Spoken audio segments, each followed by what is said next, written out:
Welcome to the GT350 garage. My name's Walter and I'm doing a little bit of electrical work for my 66 Shelby GT350.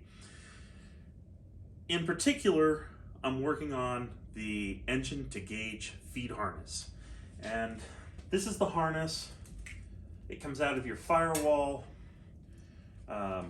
runs down the top of the valve cover along the top of the engine, runs across your firewall. You have your heater connections here. These have been cut and previously spliced.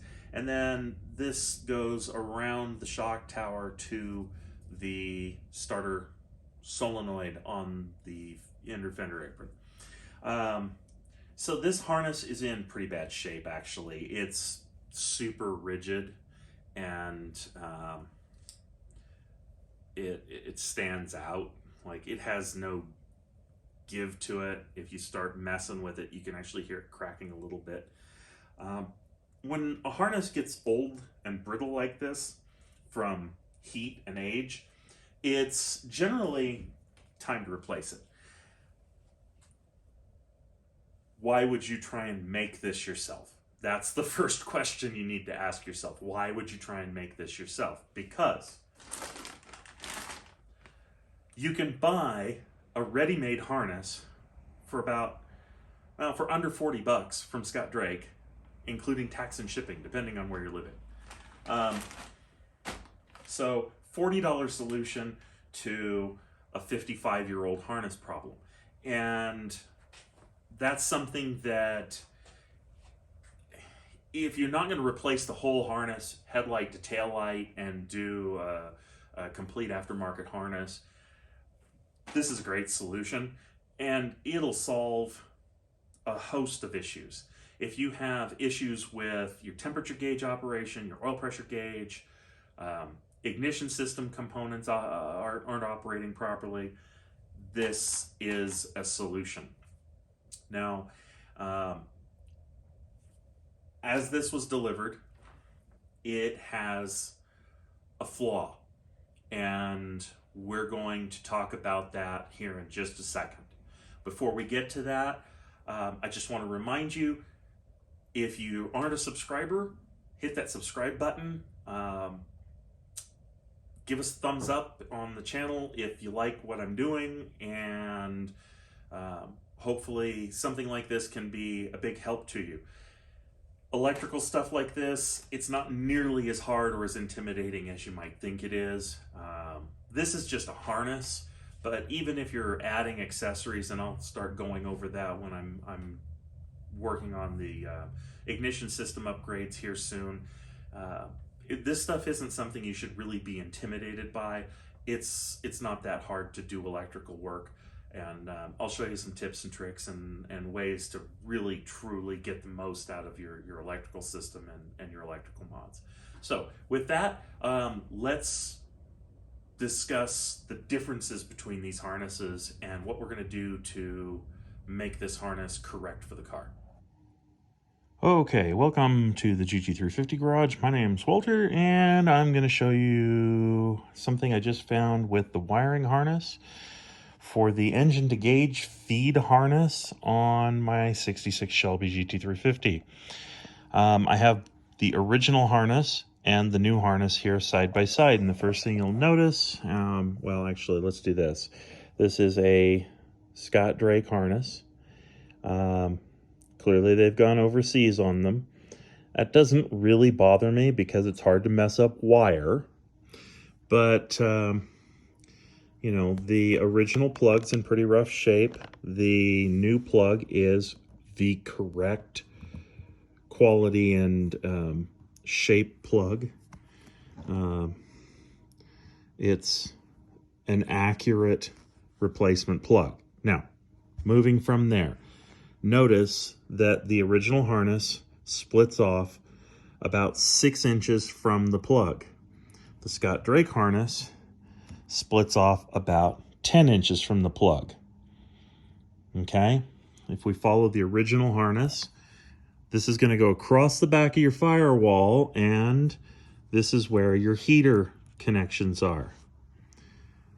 if we follow the harness from Scott Drake, there's no heater connections on that portion of the lead.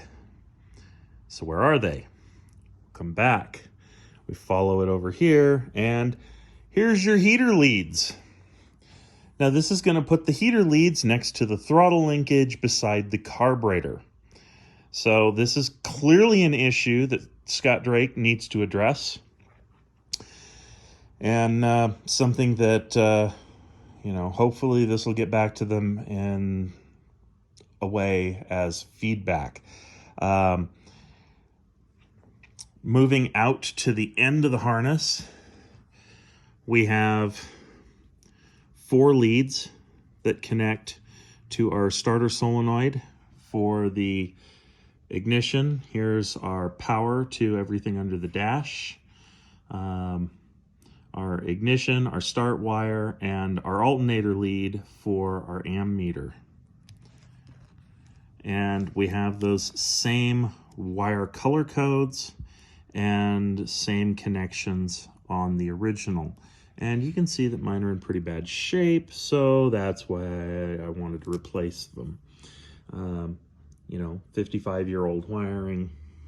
But moving back to the actual engine gauge feed, my harness had an extension on it that was splice connected on,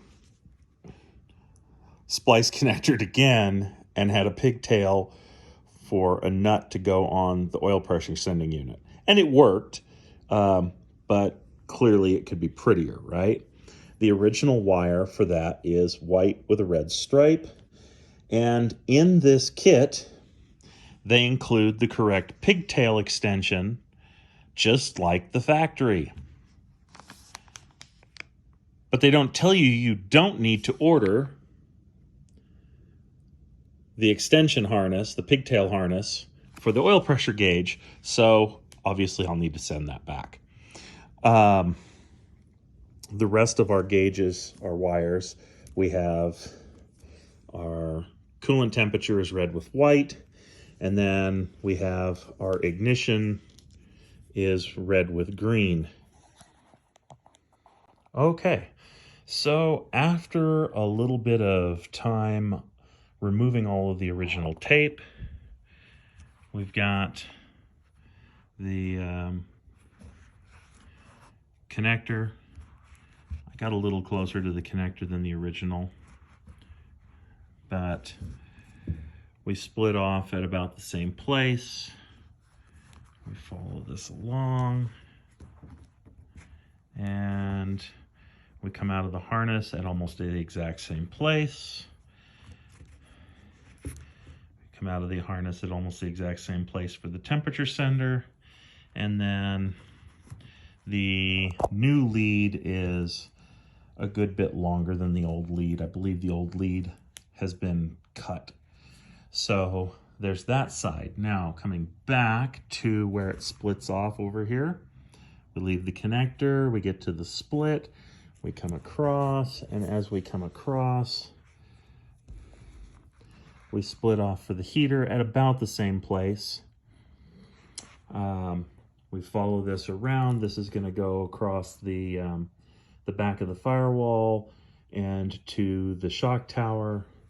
We're going to come around the shock tower, and we're going to go up to the starter solenoid, and I've taped it a little bit further than the original. The original is about 4 inches less tape.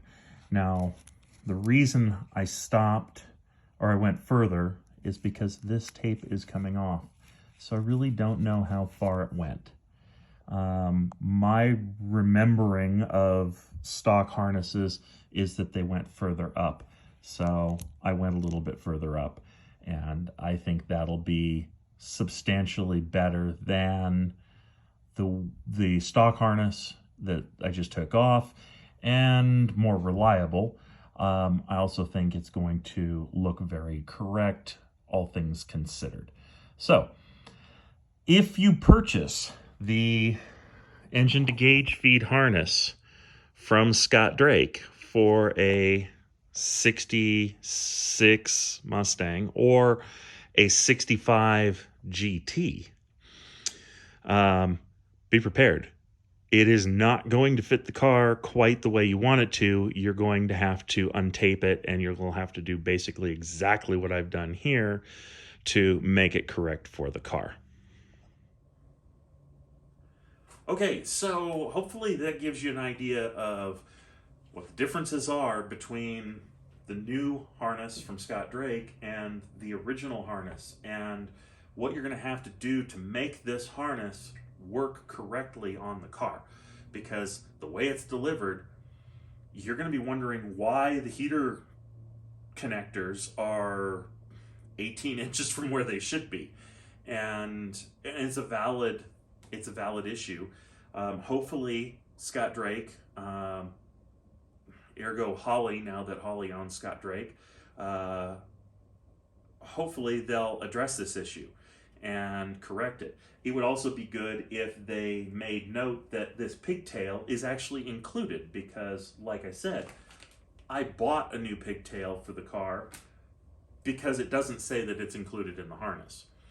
But other than that, I really have no complaints about the remaining quality of the harness. The connectors are great. It's going to last a long time. The quality of the wire is fine. One final little note, if you want to check the condition of your wires, there's two ways to check it. The first, grab a multimeter. Okay. Mine's a little fancier than most, but grab a multimeter, set it to the ohms setting, check the resistance on the wires. Now, you should check and make sure it goes to 0 with nothing in between. Once you've checked to make sure it goes to 0, check the resistance on these wires. 0.2 to 0.3 ohms is the maximum you want to see on any of the wires, whether it's the old wires or the new wires. If you see more than that, then you may have an issue with the actual wires.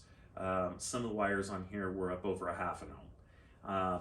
You can do those tests. They're pretty easy. If you need help with that kind of stuff, let me know. I taught electrical for 4 years, and you know, I can certainly walk you through how to do that test in short order. I can even make a video if enough people request it.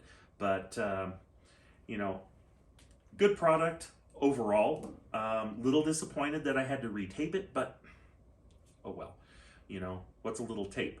And it took me about 5 minutes. So not a big deal in any stretch. So with that, I thank you for watching the video. I hope this is helpful.